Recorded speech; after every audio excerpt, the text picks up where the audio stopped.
Hoje é dia de contar a história de gêmeos. Falamos de Santana, agora vou falar de Versalhes, pela primeira vez aqui na garagem. Aliás, é a segunda vez, mas a matéria eu vou explicar em detalhes o porquê. Esse é o GL, terceiro dono, carro de uso do proprietário, e outros detalhes a gente vai saber a partir de agora. Saudações, pessoal! Hoje vocês vão ver que a gente está gravando num modo um pouquinho diferente. Fiz algumas adaptações aqui no microfone e gravando com GoPro, enfim. Tem umas diferenças de áudio também, apesar de estar usando o microfone, fica legal o áudio aqui da GoPro. Bom, hoje é dia de falar de Versalhes, olha só que interessante. Esse carro que tem uma importância grande na época da Autolatina e é um carro muito interessante o Versalhes, né? Aliás, vale falar que a gente gravou uma vez com o Versalhes Guia. Essa matéria nunca foi para o ar, teve um problema grave na edição. Foi a única matéria até hoje que não foi para o ar. Até o Felipe, lá do Rio de Janeiro, a gente gravou com o Prelude, depois ele trouxe o Versalhes, que era da diretoria da Ford e tal, um guia. Mas, infelizmente, gravaremos com o guia em breve.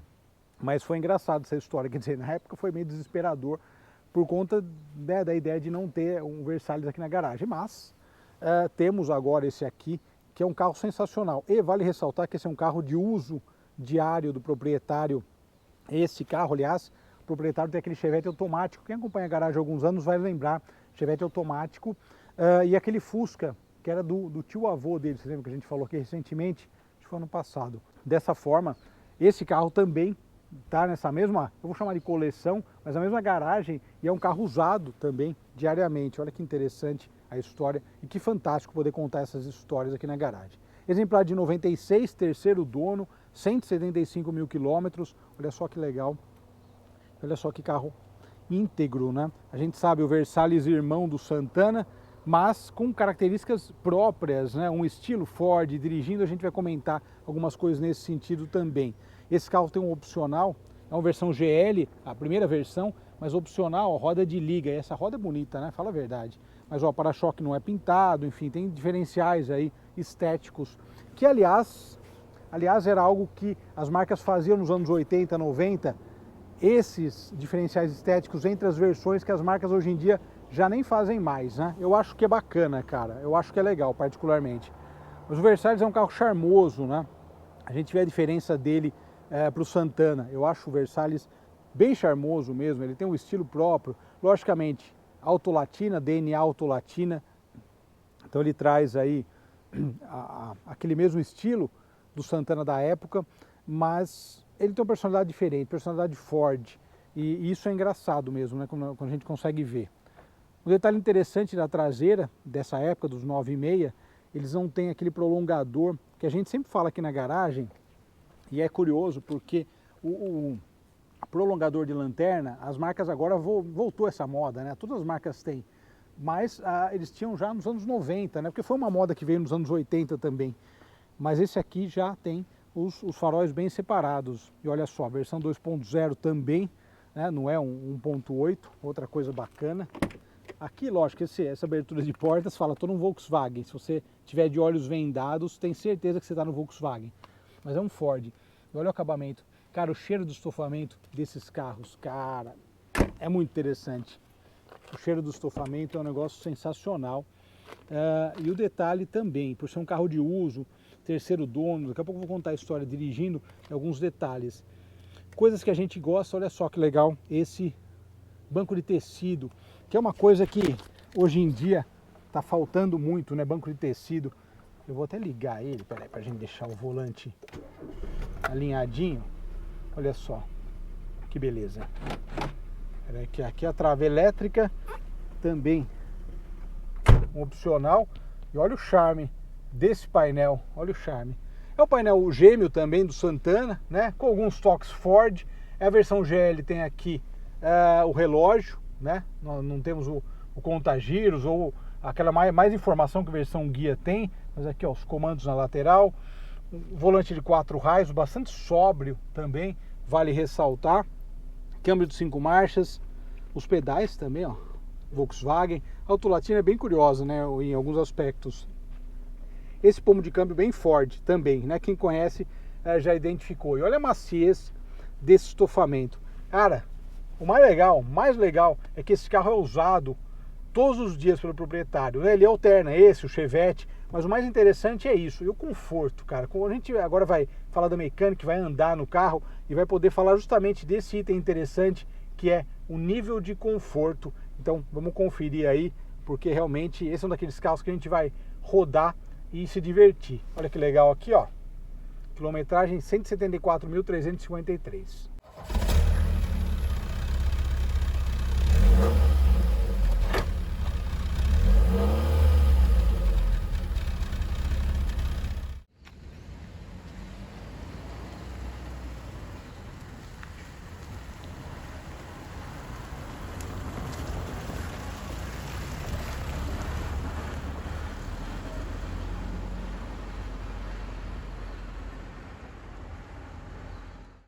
Muito bem, pessoal, antes de falar das impressões, dá uma olhadinha no tamanho do porta-mala desse carro, que é uma das características mais bacanas, né? E sem dúvida um sedã médio com um belo porta-malas. E também tem um CD player aí, uma disqueteira, aliás. O proprietário trocou o áudio do carro, mas ele deixou a disqueteira lá, que está funcionando também quando ligada, né? Agora está desativada, em perfeito estado. O que é legal desse carro, meus amigos, é justamente essa questão de ser um carro de terceiro dono. Cara, que fantástico. E temos aqui, olha a maciez que o Versalhes herdou do Santana, né, da Volkswagen, sem dúvida nenhuma.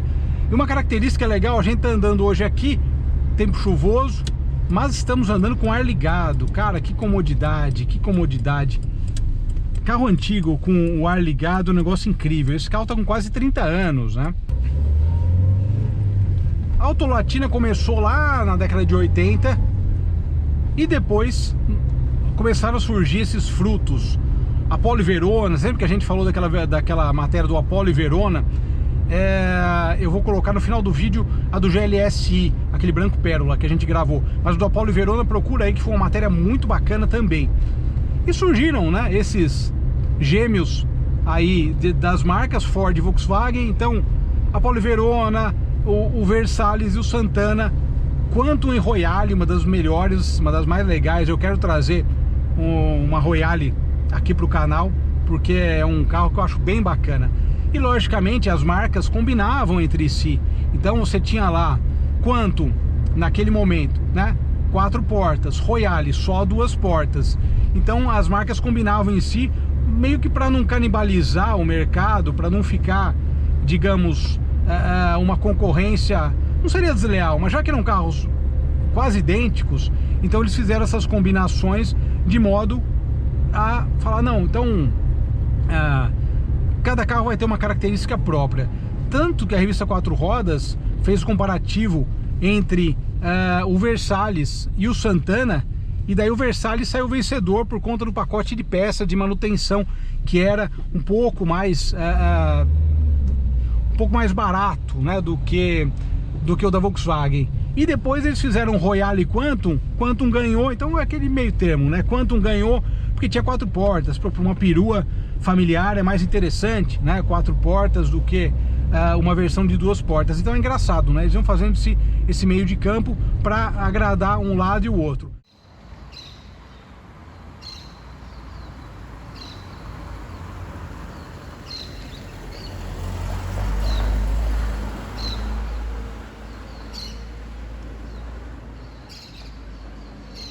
Assim como o GR3 acabou ganhando, né, a mecânica do Gol GTS, e a coisa foi se delineando, tendo aí as suas características bastante próprias. Cada carro foi tendo suas características muito próprias. Mas o que eu acho legal é justamente o ponto positivo, os pontos positivos, né, de cada marca. Porque às vezes você fala em Autolatina, o pessoal comenta, putz, mas a Ford perdeu, a Volkswagen perdeu. Cara, eu particularmente acho que foi uma joint venture que surgiu naquele momento e, de certa forma, com prós e contras, com características próprias, acabou também beneficiando as duas marcas, cada uma dentro da sua ideia, você entende? Uma ganhou mais um ponto, outra perdeu, e é por aí, sabe? Eu acho que, pra mim, foi muito por aí. Esse motor com 19,5 kg força média de torque, né, cara? Que acerto! Tanto que a Quatro Rodas também fez um teste e eles comentaram, cara, o Versalhes chegou a 174 km por hora, ou seja, ele andou mais que o Gol GTI na época, o 2.0, né? Porque inicialmente saiu uma versão 2 litros e 1,8 litro, que era carburada. Depois, numa outra fase posterior, que chegou aí o GL, que é essa versão de entrada, com o motor 2.0 injetado, tal, que é, aliás, muito bem acertado para andar. Aliás, uma característica bacana do Versalhes, se a gente pegar essas diferenças, é que ele conseguiu herdar do Santana essa dirigibilidade excepcional. Motor e câmbio, cara, Volkswagen imbatível, né? Volkswagen realmente tem uma sacada de dirigibilidade e tal, que é muito própria. Eu sempre elogiei por ter também crescido, claro, andando em carros da Volkswagen. Então essa questão de ter uma dirigibilidade bem acertada, eu vi meu pai guiando, falei, puta, quero guiar. Eu sentava no carro, começava a mexer ali, começava a mexer no câmbio, né? Então eu tinha essa sacada de criança, né, de querer dirigir. E justamente, além de querer dirigir, eu via, cara, que legal, que carro, que dirigibilidade macia.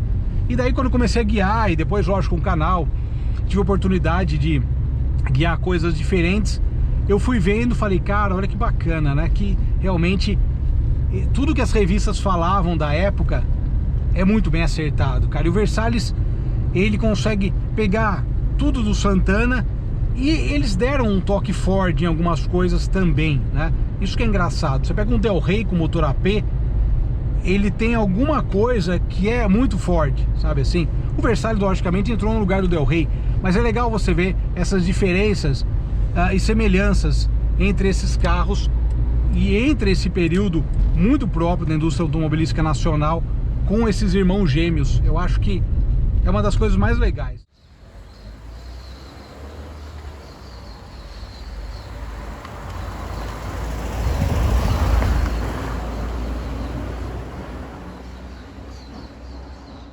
Estou até estendendo aqui o nosso passeio. Vamos subir a Ouro Grosso, que ela foi recapeada, e dá para ter uma ideia da elasticidade desse conjunto e também da maciez, cara, do conforto.